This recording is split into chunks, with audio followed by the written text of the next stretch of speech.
Appeal लगी थी, exemption के लिए उसकी पेशी थी। वैसे तो हाई कोर्ट की प्रोसीडिंग्स पर बात करना मुनासिब नहीं है, लेकिन कुछ हकायक सारे लोग पूछते हैं। तो आज जो बात हुई उसमें बुनियादी बात यह है कि जो राय दी गई उसके मुताबिक हाई कोर्ट में जो अपील का प्रोसेस है उसमें नवाज शरीफ साहब की गैर हाजिरी से कोई फ़र्क नहीं पड़ेगा और ना ही उनकी जो सज़ा है उस पर कोई फ़र्क पड़ेगा। Appeal process high court independently सुनेगी। अब बात ये थी कि जो हाजिरी का मामला है, जो हाई कोर्ट ने कहा था, उसमें नवाज शरीफ साहब के वकला ने दो बड़ी डिटेल्ड मेडिकल रिपोर्ट्स पेश की हैं जो इस बात की वजाहत करती हैं कि नवाज शरीफ साहब का इलाज मुकम्मल नहीं हुआ, उनको इलाज की ज़रूरत है।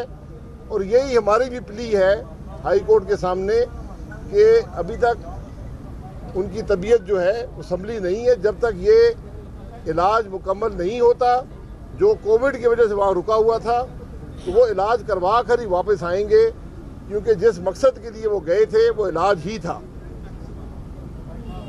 हाई कोर्ट ने पिछली पेशी पर वफाकी हुकूमत की जिम्मेदारी लगाई थी कि आप भी वेरीफाई करें कि क्या कभी आपने वेरीफाई किया है कि उनकी कंडीशन क्या है। इसका जवाब उस वक्त भी नफ़ी में था, आज भी नफ़ी में है कि हाई कमिश्नर जिसकी जिम्मेदारी थी, वफाकी हुकूमत की जिम्मेदारी थी, उन्होंने कभी ये वेरीफाई करके रिपोर्ट नहीं दी कि नवाज शरीफ साहब की सेहत कैसी है। तो इसके बग़ैर ये फ़ैसला करना कि एक शख्स जिसकी सेहत ख़राब हो, जान ख़तरे में हो, इलाज की ज़रूरत हो, तो वो इलाज को छोड़कर यहाँ पर पेश हो जाएं, ये इंसानी तकाज़ों के मुताबिक कानूनी हैसियत, कानून हमेशा इंसानी तकाज़ों को फोकियत देता है, उसके मुताबिक भी उनका यहाँ पर आना मुमकिन नहीं है। अब ये बदकिस्मती है कि कल नैब की अदालत ने एक और झूठे रेफरेंस के अंदर नवाज शरीफ साहब को ये जानते हुए कि वो मुल्क में नहीं है, इलाज की गर्ज से बाहर हैं, उन्होंने ये जानते हुए भी उनको वहाँ पर प्रोक्लेम्ड ऑफेंडर डिक्लेयर किया है। ये बदनसीबी है कि नैब ने वहाँ पर कहा जी कि हमें पता नहीं है नवाज शरीफ साहब कहाँ पर हैं। जो बात सारा पाकिस्तान जानता है उसका इल्म नैब को नहीं है। ये नैब वो इदारा है जिसका वजूद ही बदनीयती पर है, जिसके बारे में सुप्रीम कोर्ट कह चुका है ये पॉलिटिकल इंजीनियरिंग का जरिया है, पॉलिटिकल अपोजिशन को दबाने का इदारा है। आज वो नैब कह रहा है कि हमें इल्म नहीं है कि नवाज शरीफ साहब कहाँ हैं। और जब हाई कमिश्नर के ज़रिए वफाकी हुकूमत को कहा गया तो वो भी कोई रिपोर्ट देने से गुरेज कर रहे हैं। तो ये आज हकीकत है इस सारे मामले की। मैं फिर ये कहूँगा कि नवाज शरीफ साहब का जो प्रोसेस अपील का है वो उनकी गैर मौजूदगी में भी चलता रहेगा। जो कानून है यकीनन कानून मौजूद है, लेकिन कानून की बहुत सी इंटरप्रिटेशंस भी मौजूद है। आज हमारे वकील ने जो सुप्रीम कोर्ट की रूलिंग्स है वो भी बताई हैं। बहरहाल ये जो फैसला अदालत करेगी, अब फिर मंगल को तारीख है, वो सारा आंखों पर है। लेकिन जो आज मुल्क में इंसाफ का निज़ाम है, आज ही शहबाज शरीफ साहब लाहौर में नैब की अदालत में पेश हुए, उनकी बेटी और एहलिया पर भी नैब का केस बनाया गया।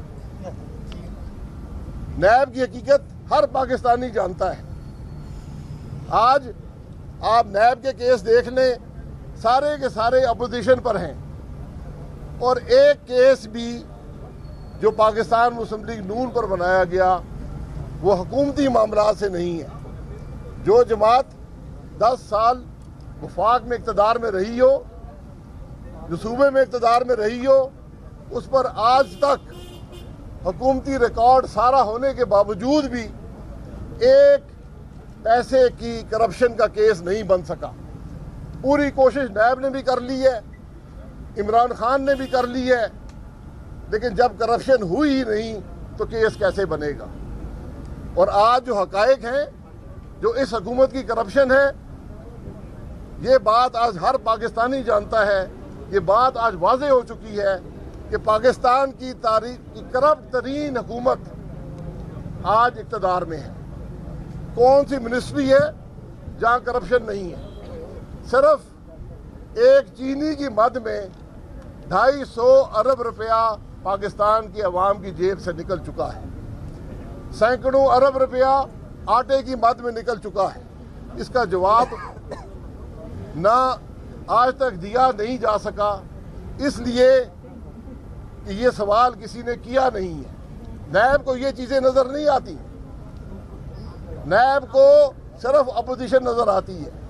नैब को सिर्फ नवाज शरीफ नज़र आता है। नैब को सिर्फ आज अपोजिशन को दबाने का एक ज़रिया बना दिया गया है।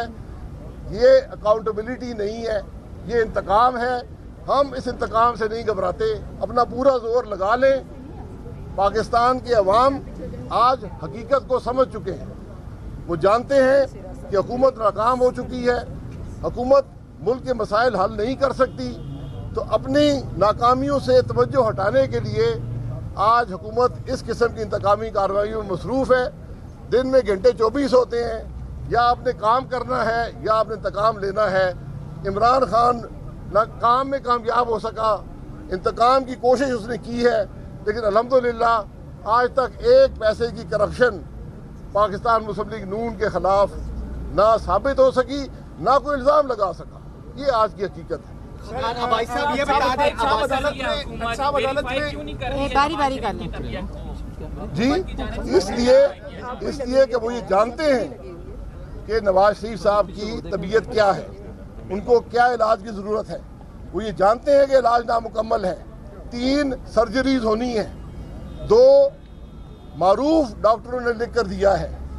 आप मेडिकल रिपोर्ट्स पढ़ लें, हकायक बड़े वाज़ेह हैं। लेकिन आज हॉस्पिटलाइजेशन की भी बात हुई कि नवाज शरीफ हॉस्पिटल में नहीं, अगर इतनी तबीयत खराब है तो वो घर में क्यों है, घर में क्यों इलाज चल रहा है उनका? जी, ये इलाज सर्जिकल इंटरवेंशन है, उस वक्त तक घर पे ही होते हैं। वहाँ पे रवायत नहीं है अस्पताल में एडमिट होने की। सर, एहतसाब अदालत में एक रिपोर्ट जमा कराई गई है आपके LNG रेफरेंस में, ज़िमनी रेफरेंस जो है उसमें 637 मिलियन रुपए ट्रिनिटी एक कंपनी है इंडिया की, वो कह रहे हैं कि शायद खुदा नवाज साहब के अकाउंट में आई और आपके बेटे के अकाउंट में अनएक्सप्लेन्ड है अभी तक। जी एक्सप्लेन करा लेना, हम मुझसे पूछा है कभी। देखिए, झूठ के कोई पैर नहीं होते। मैं यही कह रहा हूँ कि आज नैब को जब कुछ मिला नहीं है तो सिर्फ सफ़ेद झूठ बोलने पर इत्तफाक किया है। मेरा चैलेंज है चेयरमैन नैब को, जिसने रेफरेंस साइन किया, कि आकर बैठे मेरे साथ बैठे, टीवी कैमरा लगाए और मुझ पर इल्ज़ाम लगाए। इन लोगों में कोई हिम्मत नहीं है, कोई जुर्रत नहीं है, सिर्फ सफ़ेद झूठ बोलना जानते हैं। और रेफरेंस आने से पहले मीडिया में फैलाया गया। मैं इन चीज़ों से नहीं घबराता। अब भाई साहब ये बता दें कि शेख रशीद ने अभी कुछ देर पहले मीडिया टॉक किया, उन्होंने 30 सितंबर तक शहबाज लीग अलहदा, और ये क्या कहते हैं इस पर? शेख रशीद कौन है? सर ये बताइएगा कि नैब की जानिब से आज एवरफील्ड के हवाले से जो मियां नवाज शरीफ साहब की जमानत है उसकी मंजूरी की दरख्वास्त दायर की गई है, लेकिन उसमें साथ साथ आप लोग जिन्होंने प्रेस कॉन्फ्रेंस की थी मॉडल टाउन में, अदालत से ये भी इस्तदा की गई है कि आप लोगों के खिलाफ जो है वो कार्रवाई अमल में लाई जाए, क्योंकि आपने अदालती कार्रवाई के बीच में रुकावट बने हैं, पहली चीज़। और दूसरा, इन अदर वर्ड्स हम भी सुनते हैं कि कार्य सरकार में मुदाखलत हो, तो वो ये उनका वर्जन है। ये केस आप पर भी बन जाएगा जो रिपोर्ट करते हैं बातें। जी, हमारे पास कोई ऐसी बात नहीं आई। कोई पूछेगा तो जवाब दे देंगे। सर, शहबाज शरीफ साहब ने गारंटी दी थी कि 4 हमारे पास अभी तक कुछ नहीं आया, अगर आया तो जवाब दे देंगे। अच्छा, पॉलिटिकल इंजीनियरिंग का इल्ज़ाम है, इसके पीछे कौन हो सकता है, कौन से इदारे मुतहरिक हैं? हम तो हुकूमत को ही कहेंगे। वो खुद क्लेम करती है हुकूमत कि मैं कर रहा हूँ। इमरान खान बार बार दावे करता है जी ये मैं लोगों को गिरफ्तार कर रहा हूँ, मैं अंदर कर रहा हूँ, मैं बाहर कर रहा हूँ। NRO नहीं मांग रहे, मैं NRO नहीं दूंगा। तो जब एक आदमी खुद दावा करे तो मैं क्या कह सकता हूँ? APC के बाद क्या कि अगर एक केस में नवाज शरीफ साहब को प्रोक्लेम ऑफेंडर करार दिया गया है तो इस केस में वो अपने आप को डिफेंड कर सकते हैं, यही नुक्ता अदालत में डिस्कस भी होगा, तो इस पे आप लोगों की क्या राय है? ये सिर्फ पिटिशन की हद तक, ये राय मेरी राय से फ़र्क नहीं पड़ता। अदालत में बता दिया गया है कि इस पिटिशन की हद तक उनका यहाँ मौजूद होना, ये अपने आप को डिफेंड करना, इसके अंदर लॉ कुछ कहता है, बहुत सी रूलिंग्स मौजूद हैं जो इसके हक में भी हैं, इसके खिलाफ भी हैं, लेकिन जो अपील का प्रोसेस है उस पर कोई असर नहीं पड़ेगा। अच्छा, इंतज़ाम अदालत ने नवाज शरीफ को इश्तिहारी करार दिया, जिस पर जरदारी साहब ने कहा था कि ऐसा तो होता है ऐसे कामों पे, इस पर आप क्या? कौन से कामों में? ऐसा तो फिर होता है ऐसे कामों में।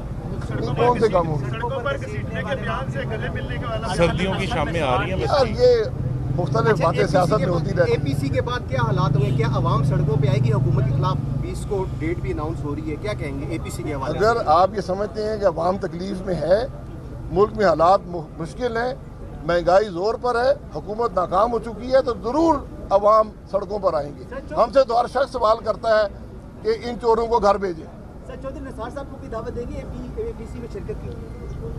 और निसार साहब इस जमात का भी हिस्सा नहीं है, अगर वो हिस्सा बन जाए तो वो इसके अंदर शरीक हो सकते हैं। Thank you. APC की मेहरबानी मोदी क्यों नहीं कर रही? क्योंकि कायदे इस पर आप तो मोदी से पार्टी की ये कोई जमात भी कर सकती है, सारी अपोजिशन की, APC ऑल पार्टीज कॉन्फ्रेंस जी। गवर्नमेंट के साथ फेटफ की लेजिस्लेशन में क्यों सीटिंग कर रहे फैटफ लेजिस्लेशन, किसी को पता है कि फैटफ ने क्या कहा है?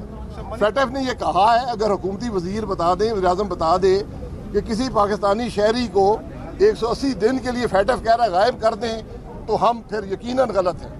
अगर फैटफ ये कह रहा है कि आप ऑफेंसेस को बगैर कोर्ट की इजाज़त के लोगों को गिरफ्तार कर ले तो हम जिम्मेदार हैं, दिखाएं फैटफ ने क्या कहा है।